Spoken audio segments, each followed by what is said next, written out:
Today, we're talking about vendors, building relationships with property managers, and we're joined by Jaclyn. Welcome back.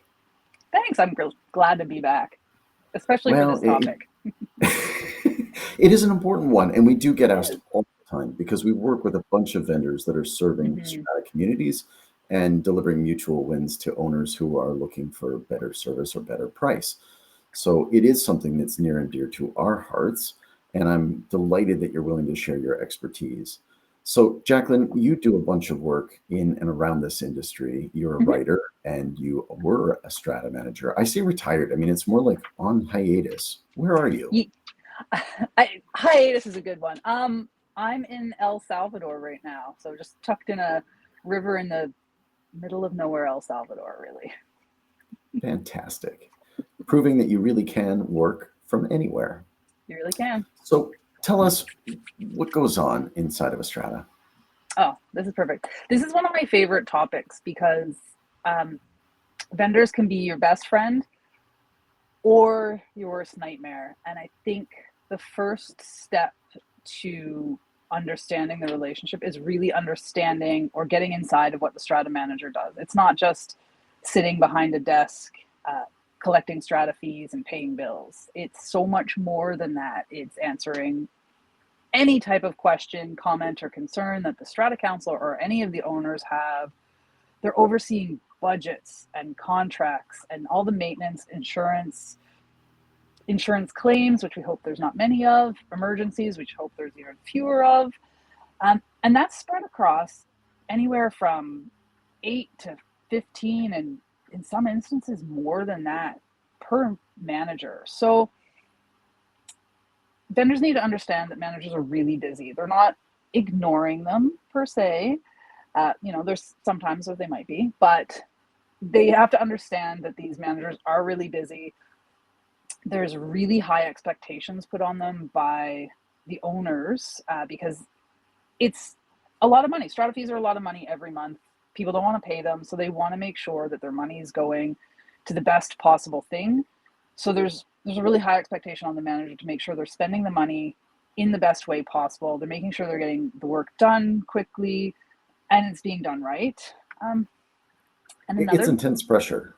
it's a lot of pressure, and I mean, I think you'd be hard pressed to open LinkedIn or even like the news and not see that there's manager burnout and how difficult of a job it is. And it can be a really difficult job, but it's also, a really rewarding job, and lots of people do it.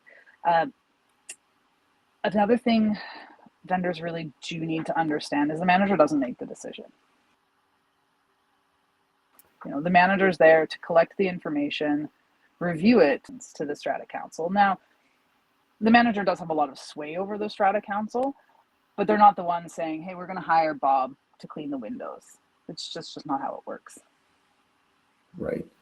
And how many vendors does a typical property manager have to juggle for a strata?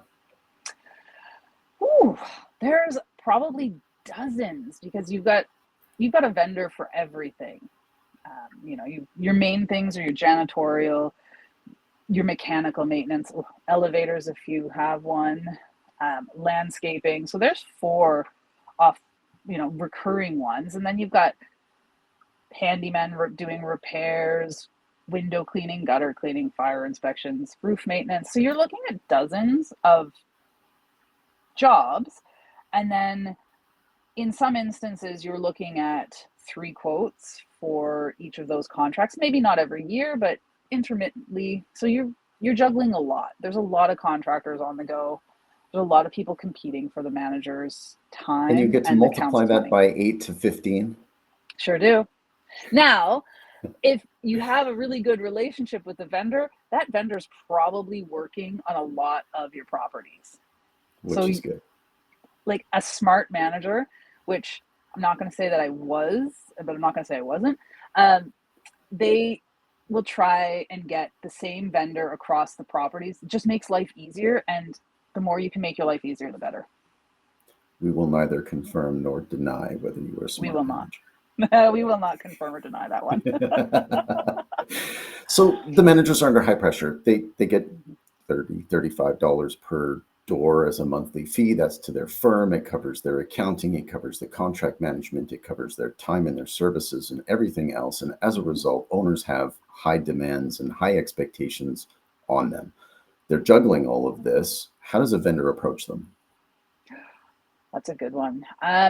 It's tricky because a cold email or, God forbid, a phone call is not going to work unless you just happen to need window washing and a window washing contractor appears in your inbox and you don't know any other window washing contractors. So it's not really going to happen. The best way to get in front of the manager is to get a referral from another manager or a referral from another trade. So if you're a janitorial company and you had a good friend who was in the fire industry and could make that connection, then it's really good to do it that way. But when you're actually engaging with the manager, just have some empathy for their time and keep the communication clear and concise. Email is preferable. That makes sense. Yeah. And obviously, the strata manager is your point of contact. They are also the gatekeeper. They are. And I think saying gatekeeper might have a negative connotation, but for the Strata Council, it's really good because they're volunteers and they're relying on the manager to collect all of the information, put it into some kind of way that they can review it and just make a decision. So that manager is filtering all the proposals. There's going to be terrible proposals. There's going to be junk that comes across the desk. And they're only bringing the good value information to the Strata Council with some recommendations, whether it's personal experience, whether it's experience from coworkers, to the council, so the council can say, yeah, we want to hire Bob. And Jaclyn, is it always about price, or as a manager, were you making sure to give them some optionality over the level of service that they might receive? It depends on the building. For me, as a manager, selfishly, it's never about price. And now I realize that comes across not great, but there's a reason. And I would always tell the Strata councils, and I'm going to use roofing as an example. I generally worked with the same roofing contractor across the entire portfolio that I managed, and they were not the cheapest, and they weren't the most expensive, but they were up there. And I would always say the same thing. Here's your 3 quotes for, your annual roof maintenance. This is the one that I recommend, not because, they're not the cheapest, they're not the most expensive, but I can always safely say they're going to do a good job. They're thorough. They will happily sit down with the council and work through any issues, explain it. They'll even take you up onto that roof and show you what they're talking about, depending on what kind of roof it is. Like, we're not going on sloped roofs here, those nice flat ones. And so, no, it's not always about the cheapest, but there are some strata councils that are very, very budget minded, and it's not a bad thing. Some of the smaller ones just can't afford the most expensive. So then you're balanced looking for maybe not the cheapest, but you're looking for something that's inexpensive who's still going to do good work. And that can be difficult. So it's not always about the money. Usually No, it's not about and the that's money. really, price is what you pay and value is what you get. You don't necessarily get good value by going for the cheapest price. No, you don't. And especially with the big ticket items, you can get by on like a cheap carpet cleaning, but you can't get by on a cheap window repair. Yes, I would say that my cheap carpet cleaning didn't work out that well either. Oh no. It just didn't seem to stay as clean after I got it cleaned. They really don't. Yeah. So effective communication. You're going to these strata managers who are filtering through the opportunities. You want to make sure that your communication is concise and relevant. Yeah. How do you stand out? Ooh, that's a good question. I think you can stand out in a couple ways. You can stand out in a bad way and you can stand out in a good way. standing out in a good way is asking thoughtful questions and understanding that there's a process. So a really great one, and a lot of really successful vendors will give you the proposal, and the proposals are going to be clear and concise. Don't give the manager a 20-page document about carpet cleaning. Just, you don't need it. We need to know that you have WCB and insurance, that you're covered on that. A couple of referrals if they've never worked with you. That's great. They're probably not. The manager realistically is not going to call referrals, but if you've got other managers, especially ones in the same brokerage, then it's a little easier. But if you've got a couple of referrals, you've got the proposal. I mean, if you really feel the need, you can tuck the company information in the background, but if they've found you or you found them, they already know what the company is. So a nice, concise, short, to the point package emailed over, and understand that this has got to go to a council vote, probably a council meeting. So there's no harm in saying, when do you expect that the council will have made a decision or is planning to make a decision? Because this might be for the next budget year. So you don't really want to be giving a proposal and then following up the next day and the day after that and the day after that. That's your surefire way to become memorable in a bad way. So following up, but not being pushy about it, and understanding that the council has to work through their process, and they may come back with questions. So it's not always you put the proposal in on Monday and by Friday you Absolutely. have the job. There's very few instances where that happens. Great. Now, you've said avoid bypassing them as well as not being overly aggressive. What's bypassing them? Yeah. Never, ever, ever, ever bypass the strata manager. Don't give the strata manager the quote and then, or don't not give the manager the quote. The quote has to go to the strata manager, and then you wait for the strata manager to get back to you. If you've snuck around the strata manager and gone directly to the council or directly to the strata manager's boss, that strata manager is going to find out, and the response that you get from the manager is not going to be the one you want. It's not going to be a, hey, we're going to go with your quote. It's probably going to be a message that starts with an F and then ends with an F, and you're never going to hear from that manager or any of their buildings again. It's the worst possible thing to do. You might think you're helping them, but you're not helping them. And you don't want to go to their boss either, because as a person who was overseeing some managers, if the vendor, I have gotten calls from vendors saying, well, I gave this quote to Bob. I'm always going to use Bob because I've never worked with a Bob. I gave this quote to Bob and he didn't respond back to me. I'm going to say, well, that's Bob's issue. That's not a me issue. And you want to follow up with Bob. And that's as far as it goes. I'm not going to go chase a manager and say, you didn't get back to company X, Y, and Z, because once they do, they're going to get back and say, thanks, we're not going to go with your quote. It's just not going to That's an interesting one. What about strata managers themselves? I hear there are special rules about them trying to solicit for business. Like a strata manager soliciting for business? Or that's a tricky one.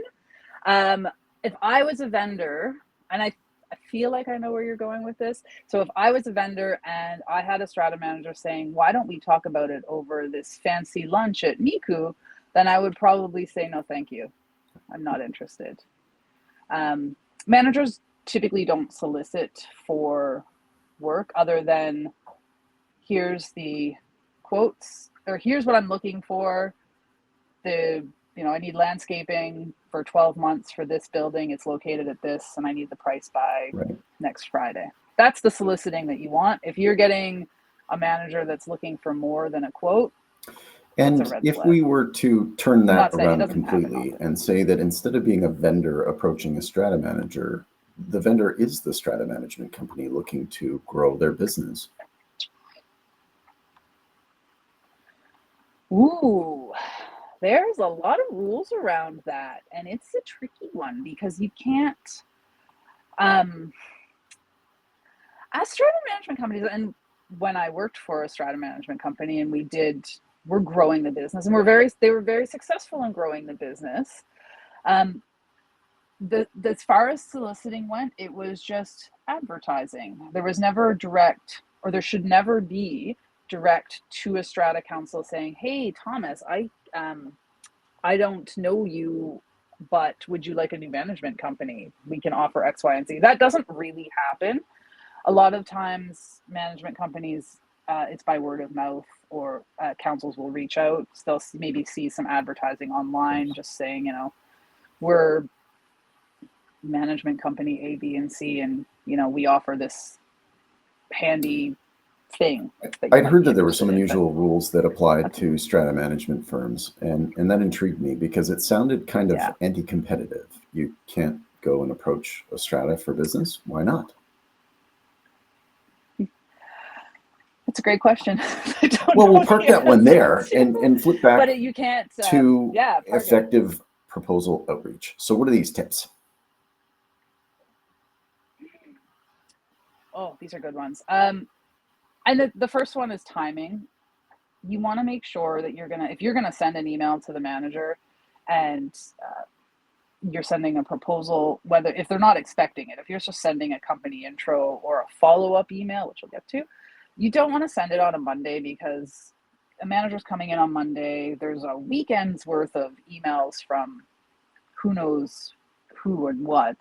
And then they're also trying to now get ready for the week coming up. And then on Fridays, that manager's trying to leave the office. Like, they do not want to start a new project. They just want to tie up whatever they can for the week and get out of there. So the best time to send an email, especially if it's not something that the manager's expecting or looking for, is midweek. There's a little lull. There's a little lull there. Not a big one, just enough that they can say, oh, hey, there's a email that I haven't read from Bob that I don't really know. Maybe I'll check it out. But if it's on a Monday, it's probably going to get missed. It's going to get buried. And then if it's on a Friday, they're going to go, I don't know what this is. Skipped and forgotten, buried in the inbox. Mm-hmm. Exactly.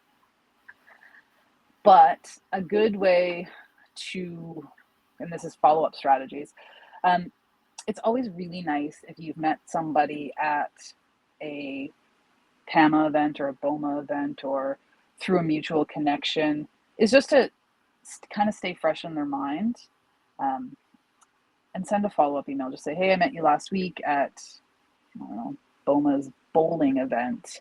It was nice to meet you. Here's some information that we talked about. Don't meet somebody, say, hi, my name's Jaclyn. I'm a vendor with this fire company, and then just pepper them with email. Like, try and make it a little bit more natural, and then just kind of staying in their mind, not spammy every week, but just intermittently, pop up and say hello, especially if you made a good connection with the person, which is respectful communications, is ongoing contact without being pushy, and understanding it all comes back to timelines. These strata moves, for as busy of a job that it moves incredibly slow.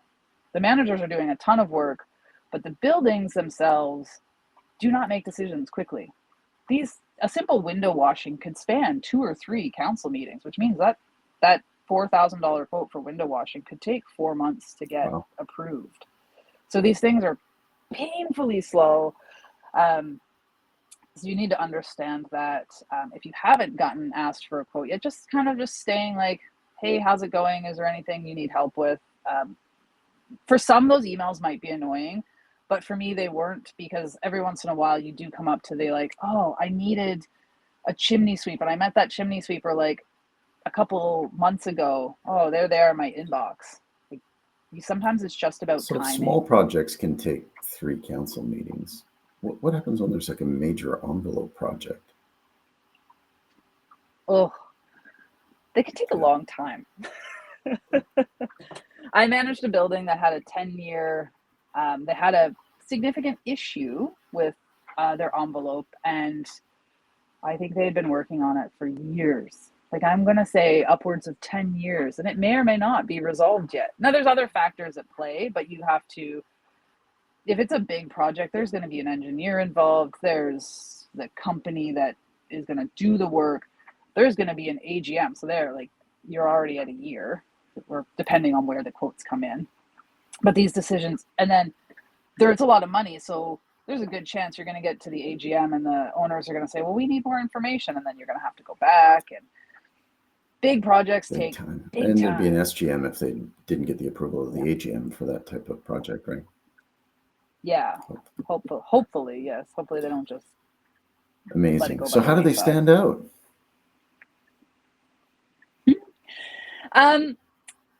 Don't go and just bring donuts to the office. It's not gonna work. But donuts are appreciated. I'm not gonna knock anybody who brings donuts to the office or snacks. But you just want to be an authentic person, because yes, the Strata Council is hiring the company, but you're going through the manager. So you do need to be a likable person, and Strata managers are pretty smart people. They can tell when you're not authentic, if you're just too nice or you're just trying to win the business by being flashy. Big fancy lunches aren't going to win the business.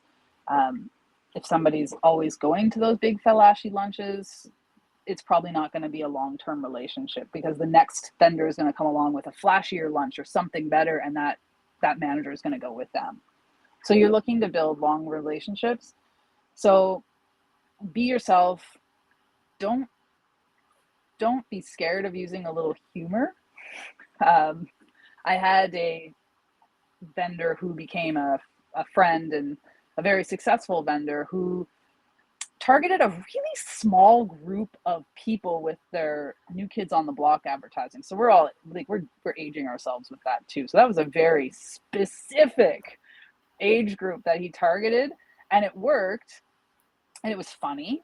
And then, he sent the advertising, I think, in an email after we had met through a mutual vendor friend, and then said, oh, do you have time to have coffee and talk about my janitorial services? And I was like, oh, it was a really funny advertising. It was something different. It stuck out in the very corporate world of strata management. So we did, and it opened the door for what became a really long janitorial relationship and spanned across a lot of buildings. So you just finding that thing, using a little humor, being a little bit, don't be scared to be a little different. And I see a lot of companies doing it now on LinkedIn, having funnier, using a lot of more humor. And I think it targets the younger managers, the managers that are like kind of coming up behind the older managers. So I think that works really well, but also being there when you call or when you need something, that's good. Once you've gotten in the door, or just being the person, if the manager says, I'm in a pinch, I really need somebody to clean carpets this weekend because there was a horrible mess, and just being like, yes, I can get somebody there this afternoon. I worked with a contractor who never said no. They always were able to fix a problem. It didn't matter what it was. If you needed a Christmas tree on like December 23rd and you called and be like, I need a Christmas tree, and be like, it'll be there this afternoon. I don't know how it happened, but it did. So being reliable and answering your phone when someone calls, or answering an email, and just being responsive is key. If I emailed a vendor and they didn't get back to me, I just humor and a good offer can get you in the door, but you get to stick around if you prove that you'll live up to the task. Exactly.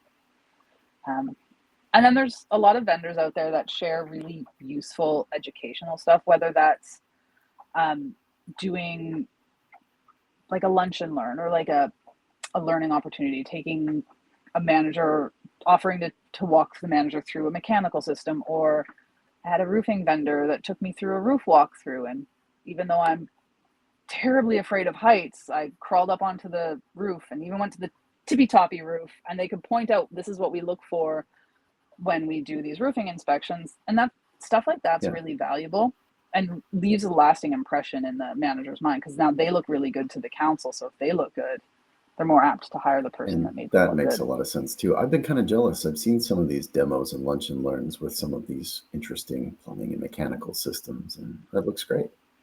Oh yeah. They're way better than when I was a manager. Like when I was a manager, you sat in front of a PowerPoint presentation, and now they take you and like actually show you things. And that kind of hands-on learning sticks with you. You had a few examples, good and bad, from your direct experience. Mm-hmm. I had a vendor that thought he was saving, well, they claimed that they thought it was saving me time to just go straight to the council with the quotes, which they did. And that was the last quote he ever gave to the council. And it was not helpful. It makes the manager look bad because the council is going, "Oh, did you get this quote from Right. Jeff?" And you're like, "What are you talking about?" And they're like, "Oh, he sent it right to my inbox." And then you have to run around and go to the contractor and be like, "Hey, can I see that quote that you sent?" "Oh, perfect. It was not what we were looking for at all." And then, so then the manager, you've put a bad taste in the manager's mouth. So what else are you gonna? The manager's gonna always wonder, what else are you gonna circumnavigate or circumvent me for? So it's just not good. Just Good. go through the manager. Yeah. Good introductions. I did reference that.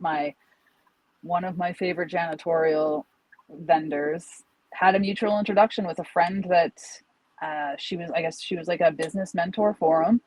And she went around one summer I think she drug him around to all the golf tournaments and whatever else she did that she could bring a plus one. And she introduced him to everyone and said, "Oh, this is my friend. He runs a janitorial company. You should get to know him." And so then it just kind of when he did email later, there was a name there. I'm like, "Oh, this is so and so that Patty introduced me to." And so it puts a face to the name. It's not just some random person sending you an email saying, "Hey, do you want to talk about janitorial?" No, because Mhm. I don't have time. But if it's somebody you've met before and you had a good relationship with the person that made the intro, it works. And especially if vendor to vendor is like vendor to the manager is good. But if you work with a manager and you're like, "Hey, I'm trying to meet Jaclyn. Do you mind making an introduction?" That also works really well too, because if you've got a colleague that's already using that vendor and they're really happy, then there's a good chance Good. that it's a good Good. vendor. So getting through the door, Ooh, you can then leverage some of those relationships. yeah, and the no-show. This one was I had a vendor that was supposed to come to a council meeting, and the council meeting was on a Tuesday, and I think he put in his calendar Thursday. And so I'm standing outside the building waiting, and usually vendors show up like right on time, or they're there a couple minutes earlier. Or they'll text you and say like, "I'm running late," and nothing, and it's running like right up to the meeting. And I was like, "Okay, well, what's going on?" So I thankfully had the Lucky. vendor's cell phone number. I called and said, "Hey, meeting starting in 2 minutes. Where are you?" And he goes, "Oh no, oh no." And he's like, "I literally put the wrong date in. I'm so sorry." And I had a relationship with the vendor and before, and I knew this was a very budget oriented council. And this vendor was very inexpensive, and they were already leaning towards the vendor anyway.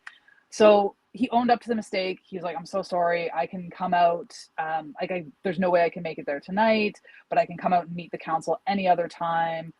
And I just explained it to the council. Look, I didn't say he forgot. I just said, something's come up. There's been an emergency. He's not going to be able to make it. Do you want to reschedule? And they understood. Like, everybody makes mistakes, but if you try to cover up that mistake or don't answer your phone or just don't show up, you gotta own up to it. Everybody makes mistakes, and that vendor ended up getting the job, and And it everyone all was very comes happy. back to the same things, right? Like respecting everyone's time and being authentic about things. Yeah, Excellent yeah. examples. And when it comes to the stratas themselves, how do they kind of prove that they deserve to stick around as a vendor? Ooh. Um, Being reliable. So if you've got a contract and you say we're going to start window washing on Monday, then you start on Monday. If you can't start on Monday, because sometimes these very tall towers, if it's windy in Vancouver, which we know, that happens occasionally, they can't really do the work if it's really windy. So it's communicating. So if you can't deliver what you said you were going to deliver, and be really upfront about it. Just say, this is, there's it's too windy, we can't start window washing. Or if it's like an elevator repair and the part didn't come in, just tell the manager as soon as you know that there's potentially an issue, so they can relay it to the council. Everyone understands delays, or somebody's sick or things happen, And you just need to communicate it right away, because if you don't communicate it, all of a sudden the manager's getting questions, the council's mad, they're taking it out on the manager is going to take it out on you. It may be the last time you work for that building. So you just have to really be honest and open. And if you say you're going to do something, Follow through. do the That thing. makes a lot of sense. You're mentioning cost transparency next. I've got questions on that, but please tell us about it. The price is the price. Don't try to get in the door with the price that looks like it's the cheapest, but then there's all these add-ons down the road. So the council is going to go, oh, we paid this amount for a fire, so I'm going to use fire inspection. We paid this amount for fire inspection, but how come the bill is 3 times the amount? And then you go back to the vendor and they're like, oh, well, the fire inspection was that price, but then we also had to inspect the sprinklers, and that was an extra price. And then the hoses were an extra price. And just either detail it very clearly so there's no misunderstanding, or if I'm asking for a fire inspection and that's for everything, just, you can break it down, but then give me the price for everything instead of trying to hide it down in a 20-page document. So being really clear about it, or not starting the job and then going, oh, this is more work than I thought it was going to be, we're going to need to bump that price up or we won't be able to finish. Yeah, I'm That has sure it also has. happened. I mean, that's really awkward for the manager or for a Yeah. strata council. They've got a budget they're working towards. They put in the proposal amount that they've selected into their budget. If they find that there are a bunch of hidden charges and extras,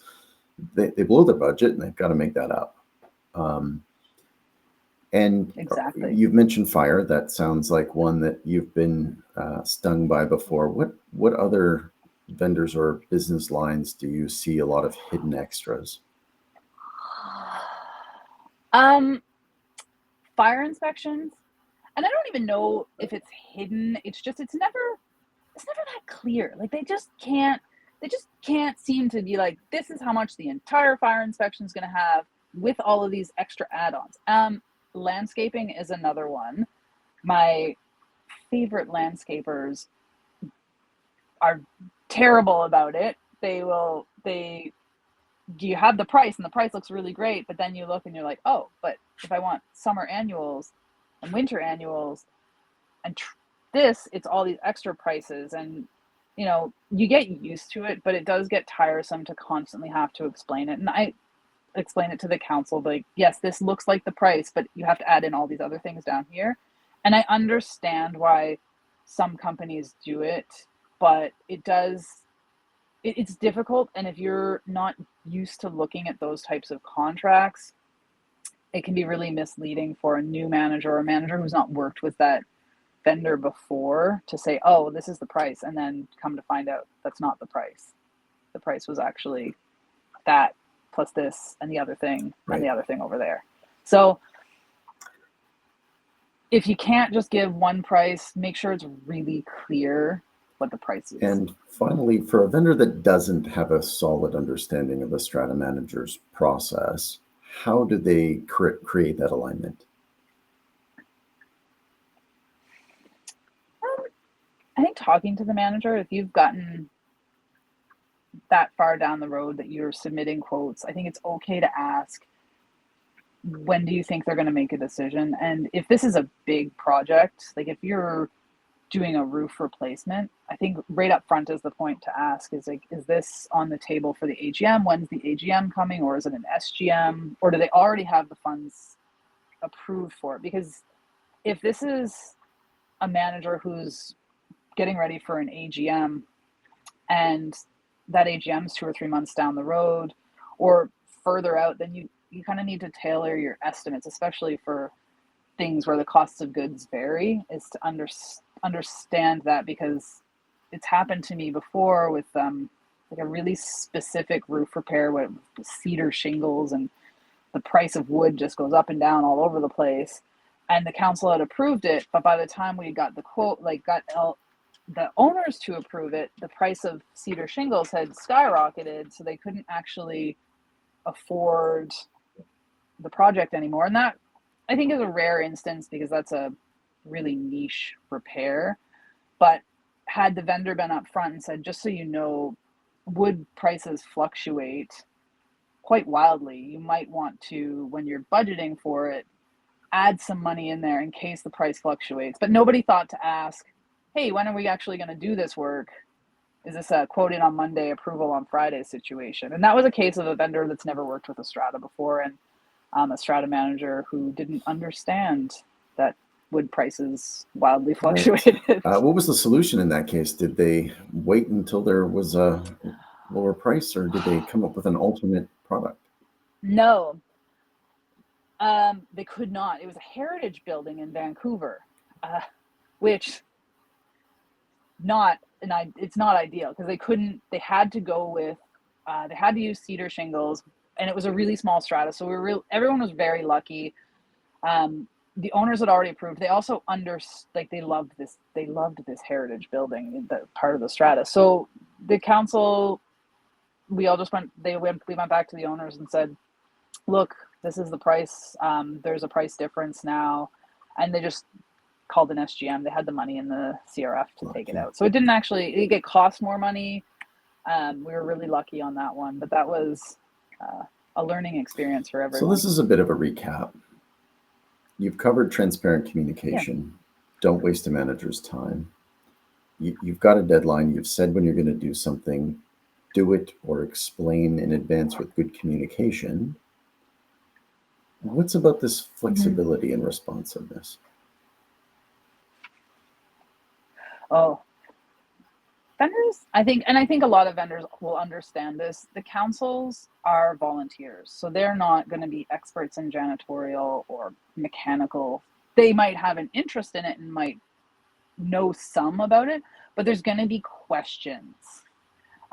So you have to be prepared to answer questions that you probably answered 55 times already about the quote to the council, and giving updates all the time. If you're doing a big project, there's nothing wrong with a weekly update, especially if it's for like a big, like an envelope project or a painting project, just so that you can send it to the manager can forward it on, or at this stage in the game, there may be a council member who's very invested in that project or that landscaping thing or mechanical. And at that point, it's okay to, with the manager's blessing, to reach out directly to the council. And that's my next point. So once you've been awarded that contract or that job, oftentimes there is a council member who's got a really good interest in it, or now's the time to build the relationship a little bit beyond the manager, not going around the manager, but building the relationship with council, asking for feedback, saying, it's been 6 months. How's the janitorial contract going? Could you take the council on a walkthrough to get their opinions on things? Or, is there an interest in having the contractor there for 5 minutes at a council meeting to get any feedback and concerns?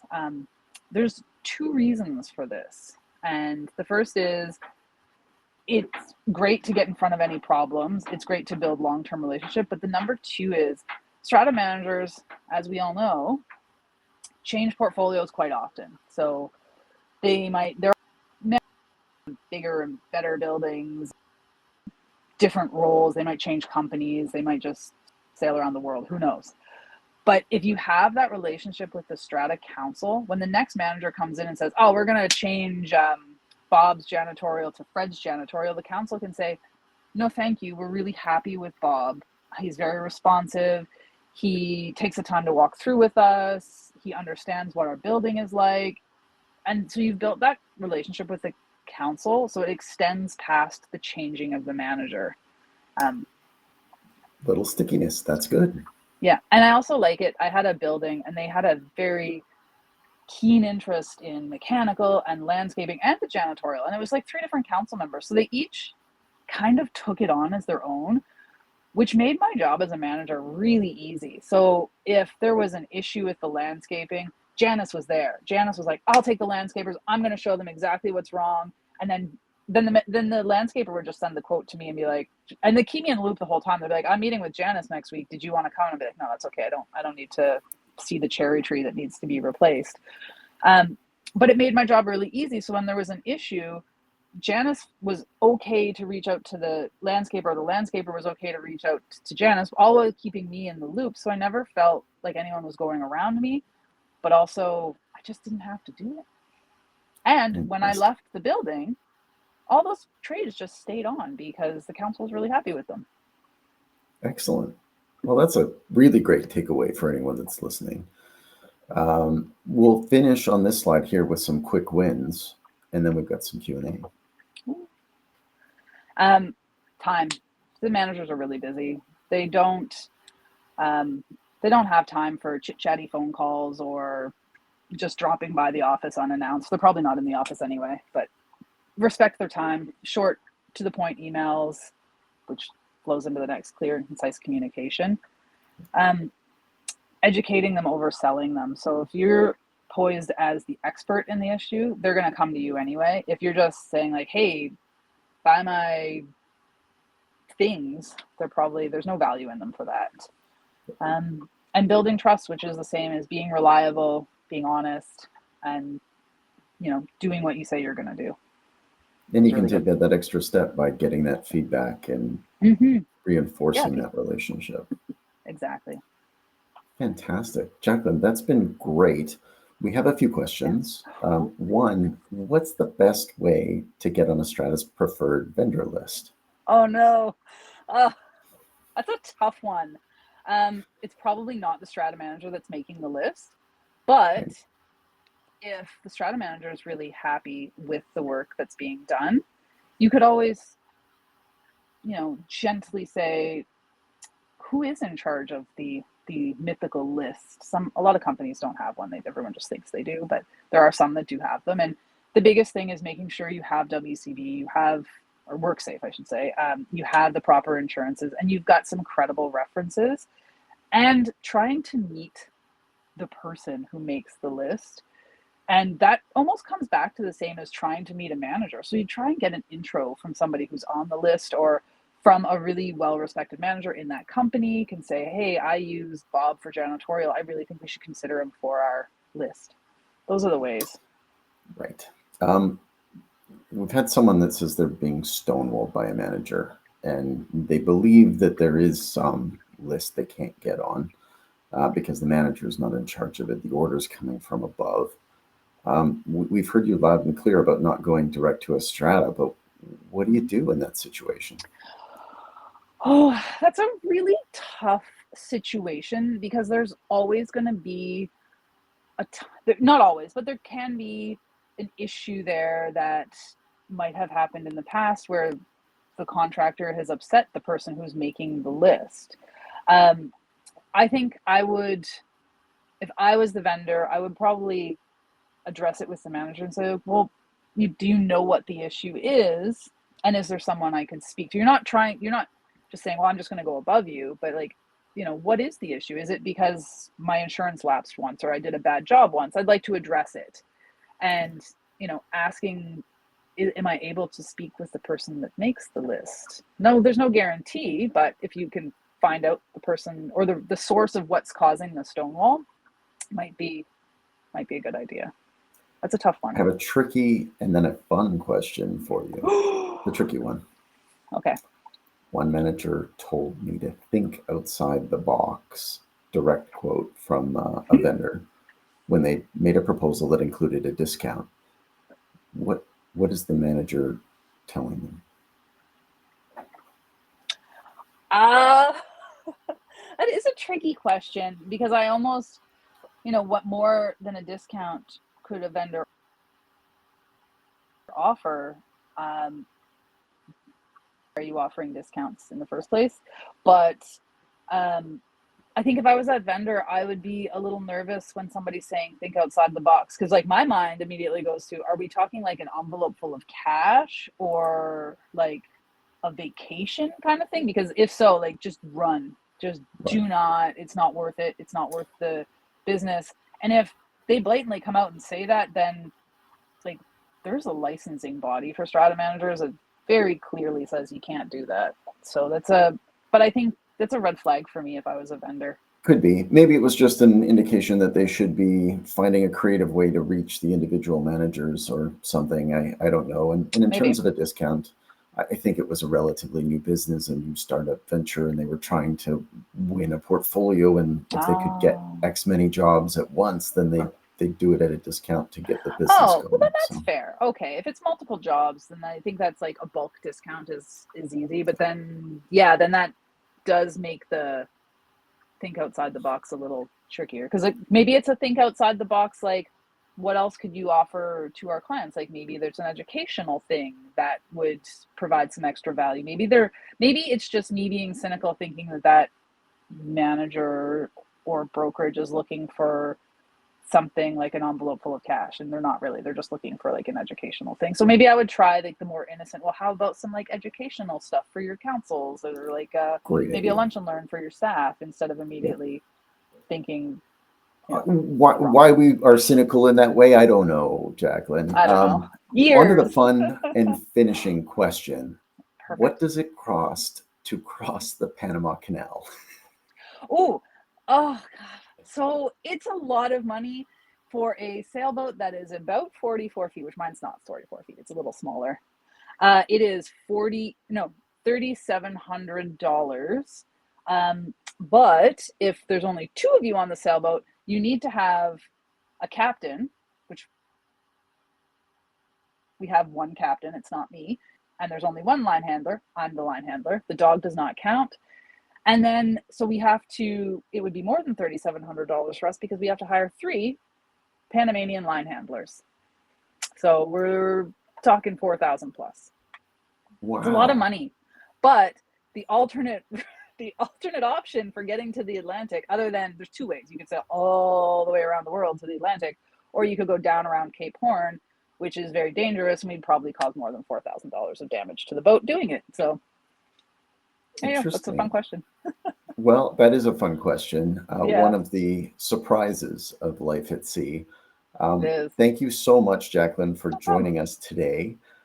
Next week, we'll be joined by Paul Murcutt of BFL Insurance to talk about proactive risk management and practical Ooh. tips to help with insurance costs. So we will return, and Jaclyn, we'll have you back when you've relocated to your next destination.